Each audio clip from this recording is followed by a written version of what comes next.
वृत्त की बात करने जा रहे हैं। वृत्त के अंदर क्या क्या महत्वपूर्ण ज़रूरी चीज़ें होती हैं, उन चीज़ों को आज हम विस्तार से आप लोगों को बताएंगे। तो देखिए दोस्तों, एक बिंदु हमने फिक्स किया एग्जाम्पल के तौर पे, और एक हमने दूरी ली। ठीक है, तो वृत्त को जो है तो बनाने से पहले हमें क्या करना पड़ता है दोस्तों, एक बिंदु लेना होता है और एक दूरी फिक्स करनी होती है। ठीक एग्जाम्पल ऐसे हमने एक बिंदु लिया और एक ये दूरी फिक्स कर ली ऐसे। ठीक है दोस्तों, ऐसे। और फिर ये जो दूरी है, ये दूरी,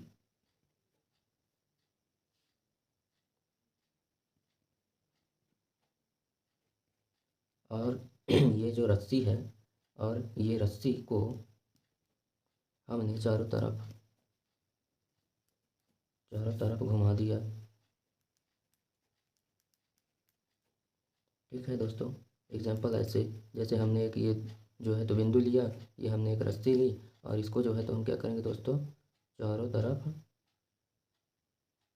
से घुमा देंगे। घुमा दिए दोस्तों, अब क्या करेंगे, ये चारों तरफ घूम गई, इधर भी आ गई, इधर भी आ गई, इधर भी आ गई। ठीक है, तो सर्वप्रथम क्या करते हैं दोस्तों, हम एक बिंदु लेते हैं, उससे एक निश्चित दूरी लेते हैं, फिर उसी दूरी के में जो रस्सी लिए थे उसी रस्सी को चारों तरफ घुमा दिए, तो क्या बन गया दोस्तों, एक वृत्त बन गया। अब यहाँ पे यह देखते हैं दोस्तों कि जो ये चीज़ यहाँ पे जो ये हमने बिंदु लिया था, इसको जो है तो हम लोग जो है तो क्या कहते हैं दोस्तों, इसको हम लोग केंद्र कहते हैं। क्या कहते हैं, केंद्र। इसको हम लोग केंद्र कहते हैं दोस्तों, केंद्र के नाम से इसे जाना जाता है। और जो ये चारों तरफ घेरे हुए है, इसको क्या बोलते हैं दोस्तों, ये जो चारों तरफ घेरे हुए हैं इसको हम परिधि बोलते हैं। क्या बोलते हैं दोस्तों, परिधि बोलते हैं। और ये यहाँ से यहाँ तक आई तो त्रिज्या हुई, यहाँ से यहाँ तक आई त्रिज्या हुई, यहाँ से यहाँ तक गई त्रिज्या, यहाँ से यहाँ तक गई त्रिज्या। ठीक है ना दोस्तों, तो केंद्र से परिधि तक की जो दूरी होती है, जो ये केंद्र से परिधि तक की दूरी होती है, इसे हम लोग केंद्र से परिधि तक की दूरी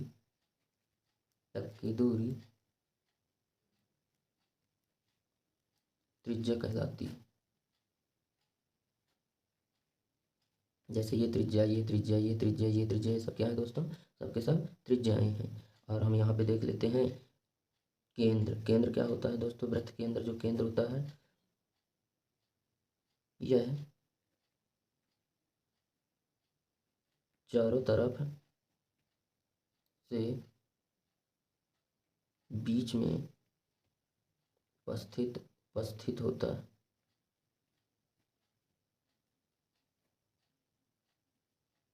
जहाँ से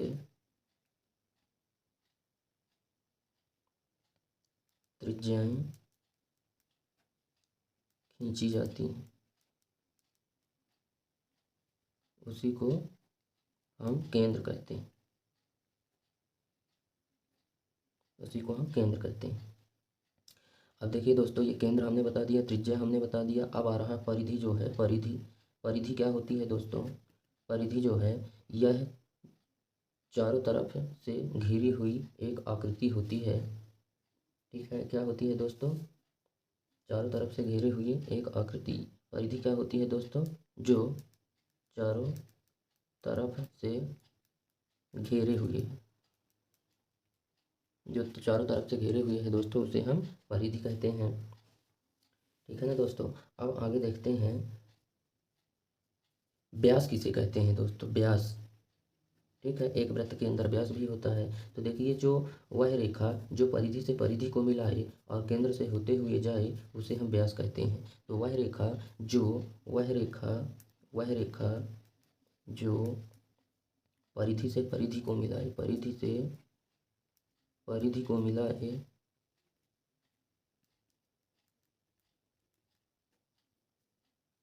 और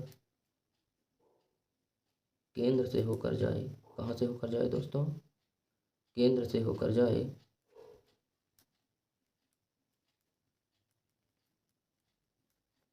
जो परिधि से परिधि को मिलाए और केंद्र से होकर जाए, उसे हम व्यास कहते हैं। क्या कहते हैं दोस्तों, व्यास कहते हैं। अब देखिए दोस्तों, जो व्यास होता है वह क्या होता है कि जो जो परिधि से परिधि को मिला है, जैसे ये परिधि है ना, तो परिधि से परिधि तक को मिला दी है ये रेखा। ठीक है, ये त्रिज्या है जैसे, तो ये त्रिज्या यहाँ से यहाँ आई और यहाँ से यहाँ आ गई, तो यह त्रिज्या जो यहाँ से यहाँ तक सीधे आर पार चली जाए, ठीक है, केंद्र को काटते हुए जाए, केंद्र से होते हुए जाए, केंद्र से होते हुए जाए, परिधि से परिधि को मिलाने वाली रेखा जो केंद्र से होकर जाए, ठीक है, उसे हम क्या कहते हैं दोस्तों, उसी को हम व्यास कहते हैं।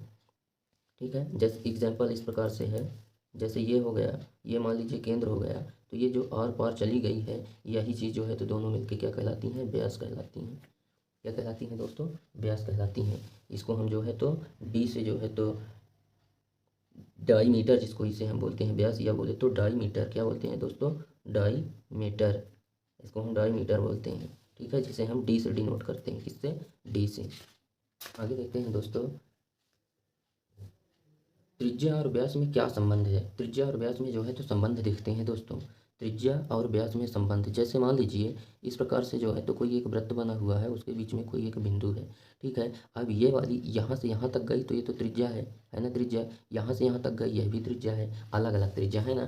तो जो व्यास होता है वह आर से दोगुना होता है। अब यहाँ पे देखिए व्यास क्या कहलाता है, यहाँ से यहाँ तक की दूरी पूरी जो है तो क्या कहलाती है, ये वाली पूरी दूरी जो है तो क्या कहलाती है, व्यास कहलाती है। क्या कहलाती है दोस्तों, व्यास कहलाती है। तो यहाँ पे हम देखते हैं दोस्तों, त्रिज्या और व्यास में अंतर।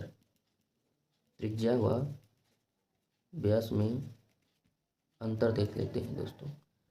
देखिए इधर जो त्रिज्या है, जो व्यास होता है वह त्रिज्या से 2 गुना होता है। ठीक है, पहली चीज़ तो ये है कि जो व्यास है वह त्रिज्या से 2 गुना अधिक होता है।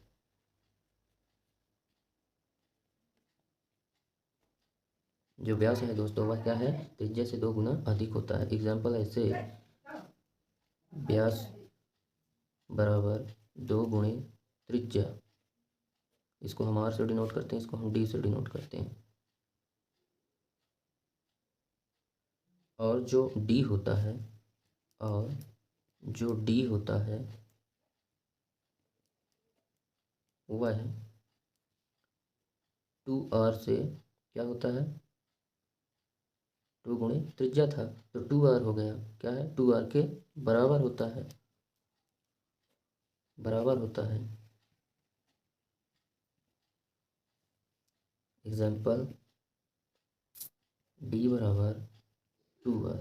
अब अगर हम r का मान निकालना चाहें तो अब अगर हम r का मान निकालना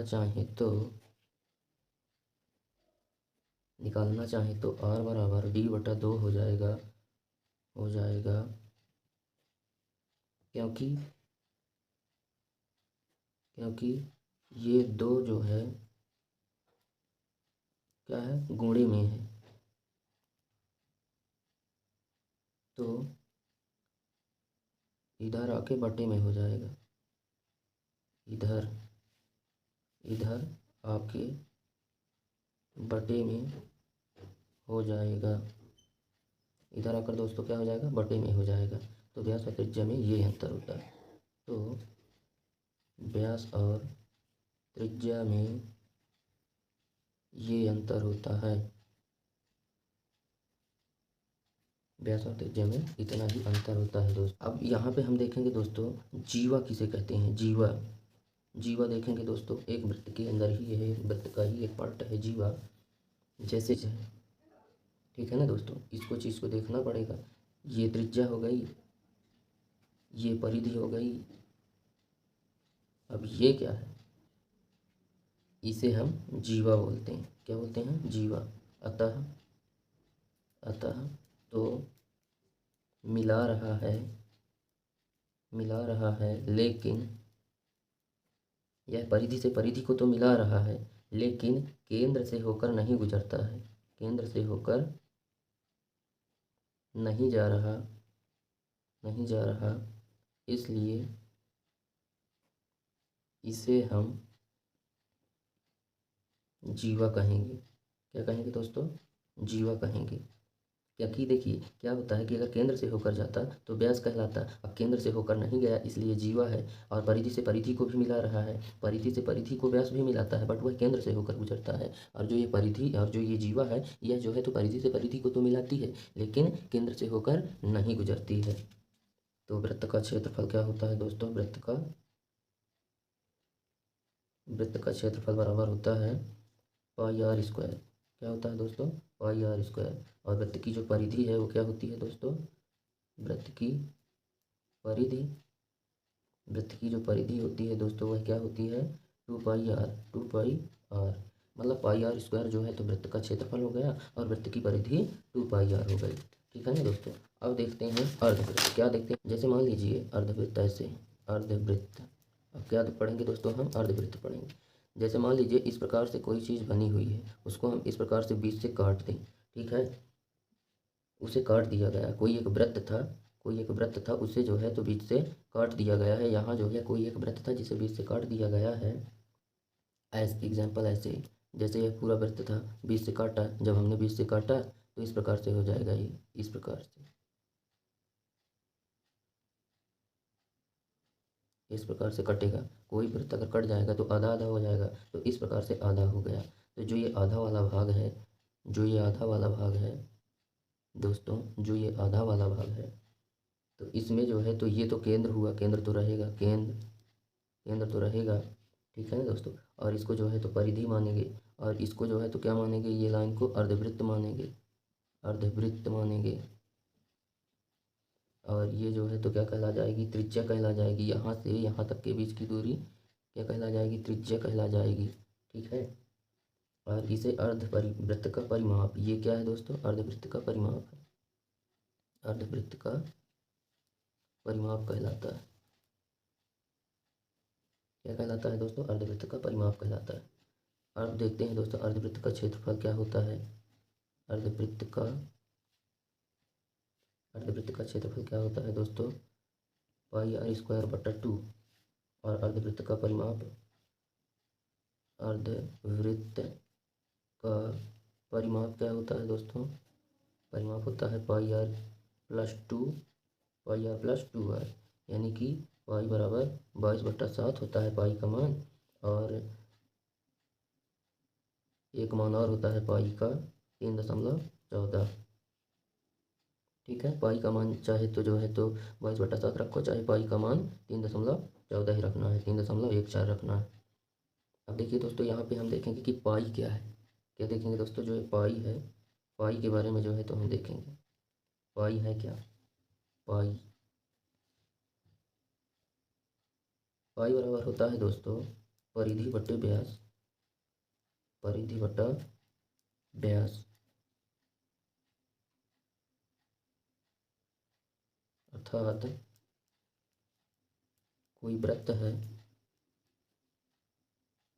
अर्थात कोई वृत्त है तो उसकी परिधि, उसकी परिधि, कोई वृत्त है मान लीजिए और उसकी परिधि और उसका व्यास, उसकी परिधि व व्यास का अनुपात ही पाई है। पाई क्या है? कोई वृत्त है तो उसकी परिधि व व्यास का अनुपात ही पाई है। के द्वारा काटा गया खंड ही त्रिज्य खंड कहलाता है। जैसे एग्जाम्पल इस प्रकार से बना हुआ है, तो एक ये है और ये दो ठो त्रिज्याएं हैं, ये भी त्रिज्या, ये भी त्रिज्या। ये वाला जो खंड है यही क्या कहलाता है? त्रिज्य खंड कहलाता है। क्या कहलाता है दोस्तों? त्रिज्य खंड कहलाता है।